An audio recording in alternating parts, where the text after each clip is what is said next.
does the club transition a quarter pole into the season and get going? Yeah, it's obviously a bit of a different feeling today. But, as players, we got to answer the bell. It's time for us to dig in more. I know we've said that in the past, but, changes have been made, and now it's time to start playing a bit better. When you have so many guys in this room that are aware of what Sheldon Keefe is all about and have played for him, how much do you kind of talk to them when you find out the news and see what your new coach is like? Yeah, when the news comes, you're curious for sure, not having played for him before. But like you said, there are guys in here that have had experience, playing for him before. So you ask questions just about who he is as a person and as a coach, and then you find out for yourself this morning. So he's got a great reputation amongst the guys he's had, and it's kind of a clean slate for him. So as a group, we want to play well for him and try to do a good job. What is your first impression, Morgan, of him? It was too quick to answer.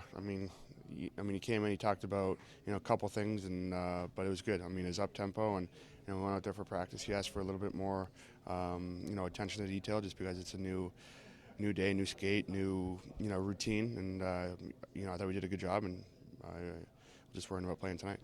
Well, I think many mixed emotions. I think we all know how dedicated and committed Mike was, and how passionate it was about this team and coaching this team and doing everything he can to get the most out of us and have the most success. So I think you feel definitely a lot of that burden and not playing up to expectation and the standards we have for ourselves. So I think there's definitely a sense of responsibility and owning that.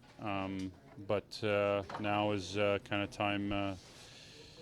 It's gotten to this point, and turning the page this morning. Obviously, I think Sheldon's got a great mind for the game, and we're excited about the energy and the things that he's bringing, and trying to obviously improve from where we're at. A lot of guys in this room played for Sheldon, but just what was your knowledge of him? How much did you know about him coming up to today? Didn't know a ton. I think a lot of guys that have played for him have spoken very highly of him, and I think you see how many guys that have and are here now. So I think that says a lot. He's done a tremendous job with working with players, and especially on the development side, and what he's been able to do with the team as well. Looking forward to him implementing a lot of those things and transitioning some of that stuff here, and especially with our young group and a lot of these guys being underneath him. I think that'll really help and really be a positive focus for us and something to build on. Stylistically, what do you think will be the biggest change in the way you guys play? Well, I think obviously we want to be better defensively, and we want to have the puck more, and obviously generate quality chances and kind of continue be able to come at teams with a lot of momentum and simplify some of those areas maybe a little bit, and for us just try to the best we can play to our strengths and the type of skill sets that we have in here. I think it's just the kind of unfortunate part of the business. We haven't been playing well, and management thought, felt the change needed to be made. So, obviously it doesn't rest just on the coach, it's on the players as well. It's just day one, but what were some of the things you guys were working on out there? Just activating our D. I think just there's going to be changes in little things systematically, the way that we play, and no coach is ever the exact same. So obviously there's a bit of a learning process that you got to go through, and I think just gradually over the next couple of weeks work on those things. How much do you go to guys like Rielly and maybe younger guys that played for Sheldon just to find out what he's all about as a coach?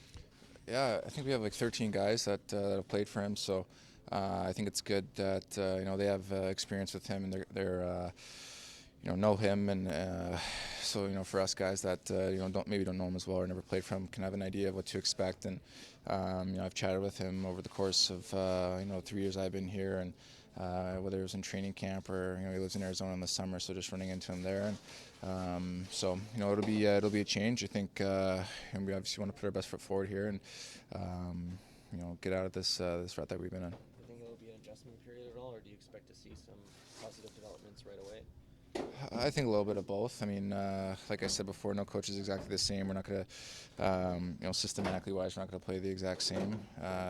Stuff's going to change, as far as that goes. So, it's going to be, a learning process and something that we got to go through. And, I think over gradually the next couple of weeks to try to accomplish that. But I think we just want to kind of plug some holes here and there over the next couple games and practices that we have in this short amount of time. Knowing the faces, not just the staff, working with them through training camp, but even the players. I've had a lot of interactions with the players. Those that have been here, I've coached a lot of them with the Marlies, of course, and through training camp, getting to know guys a little bit. So just some familiarity that was just a lot easier for me coming into the room today and being around the guys and talking with them. And as I said, it really, I wasn't sure how it was going to feel and how it was going to be, but it really just felt like coaching, and it just was nice. It was I had great support from the staff, both the coaches and training equipment staff, to just have things rolling when we arrived, and by the time the players got in the building, it just felt like another day. Sheldon, what do you think will be the biggest challenges for you jumping in midstream and trying to get this looking how you want it to work? Well, I think the first thing is trying to educate myself on exactly what's been happening. Of course, from a distance, you make your own sort of judgments on things, but really getting to know the players and getting their thoughts, and working with the coaching staff in terms of what have they identified as the issues and what has been done to this point to try to rectify them and try to get the team going. So that's part of it, just to get up to speed, make sure that we're not going down the wrong road or going down a road that's already been exhausted and those types of things, but really having new ideas and bringing fresh things that are going to help the team. That's part of it. And then, of course, just the relationships, building the relationships on the fly and dealing with the different decisions that you have to make and how that impacts different people. That I would say is my challenge. And then, of course, just getting to know the league and the opponents and all those types of things. And fortunately, we have great staff here that has done an unbelievable job just to keep things rolling and prepare just for tonight's game.